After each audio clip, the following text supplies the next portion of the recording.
할렐루야. 오늘은 11월 1일 열왕기하 14장, 디모데후서 4장, 호세아 7장, 시편 120편부터 122편까지 말씀입니다. 열왕기 14장에는 북이스라엘과 남유다의 역사가 교차되어 나와요. 남유다에서는 요아스의 아들 아마샤가 왕이 돼요. 그는 나름대로 신실한 왕이었습니다. 비록 산당들을 제거하지는 않았지만 여호와 보시기에 정직히 행하였고 또 율법을 존중했어요. 하나님은 그에게 에돔과의 전쟁에서 승리를 허락하셨습니다. 그러나 이 전쟁의 승리로 말미암아 그는 자만에 빠진 듯합니다. 북이스라엘에게 싸움을 걸어요. 북이스라엘의 왕 요아스는 싸움을 피하고자 했으나 아마샤는 포기하지 않았습니다. 이 전쟁에서 크게 패한 아마샤는 수치를 당합니다. 북이스라엘에서는 요아스의 뒤를 이어 여로보암 2세가 왕이 됩니다. 여로보암 2세 때 북이스라엘은 큰 번영을 누려요.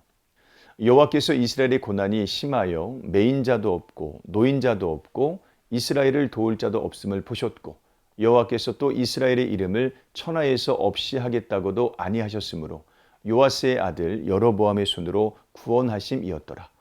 하나님께서 긍휼히 여기셔서 도우신 것입니다. 본문에서 볼 수 있듯이 승리와 패배 그리고 번영과 몰락 등은 모두 하나님의 손에서 나옵니다. 성경은 그것을 끊임없이 말하고 있어요. 성경을 올바로 읽는 자들은 믿음의 반응을 내놓습니다. 하나님을 신뢰하고 의지합니다. 하나님께 간청합니다. 모든 성경은 하나님을 바르게 가르치고 하나님께 옳게 반응하는 것에 목적이 있습니다. 디모데후서 4장은 말씀의 목적을 말하고 있어요. 바울은 디모데에게 항상 말씀을 전파하라고 말합니다. 가르치되 경책과 경계와 권면을 하라고 해요. 이것이 말씀의 목적입니다. 말씀에는 경책이 있습니다. 정신을 차리도록 꾸짖는 것이죠. 경계가 있습니다. 잘못된 것을 분별하는 거예요. 권면이 있습니다. 올바른 것을 행하도록 하는 것이죠. 말씀은 하나님을 가르치고 하나님께 옳게 반응하도록 하는 것에 목적이 있습니다. 그러나 종종 이것을 싫어하는 사람들이 있어요. 그들은 바른 교훈을 듣고 싶어 하지 않습니다. 듣고 싶어 하는 말을 듣고자 거짓 스승을 따르죠. 가르치는 자는 그런 사람들에게 반응해서는 안 됩니다. 배우려는 자는 그런 교훈에 마음을 빼앗겨서도 안 돼요. 모든 성도들은 주어진 말씀을 있는 그대로 수용해서 가르치고 배워야 됩니다. 호세아 7장은 이스라엘의 끝없는 죄를 지적합니다. 하나님께서 이스라엘을 치료하시려고 할 때에 에브라임의 죄와 사마리아의 죄가 새로 드러납니다. 그야말로 죄가 가득한 사회죠. 가장 큰 문제는 그들이 죄를 가벼이 여긴다는 거예요. 왕은 왕대로 죄를 짓습니다. 왕을 죽이는 죄도 쉽게 지어요.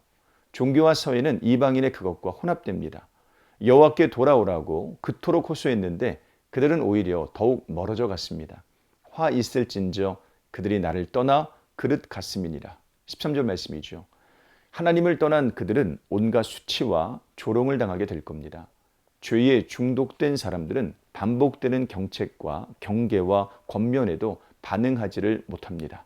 죄를 죄라고 여기지 않기 때문에 그래요.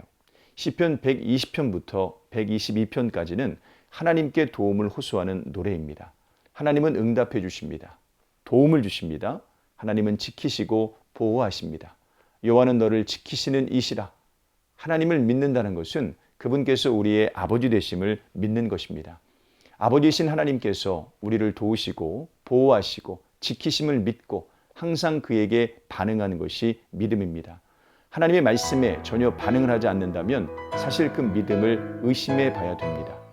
믿음 있는 자는 하나님의 말씀에 즐거이 반응할 수밖에 없는데 하나님께서 우리의 아버지가 되신다는 믿음을 갖고 있기 때문입니다. 오늘 하루도 이런 삶 사시기를 주님의 이름으로 축복합니다. 고맙습니다.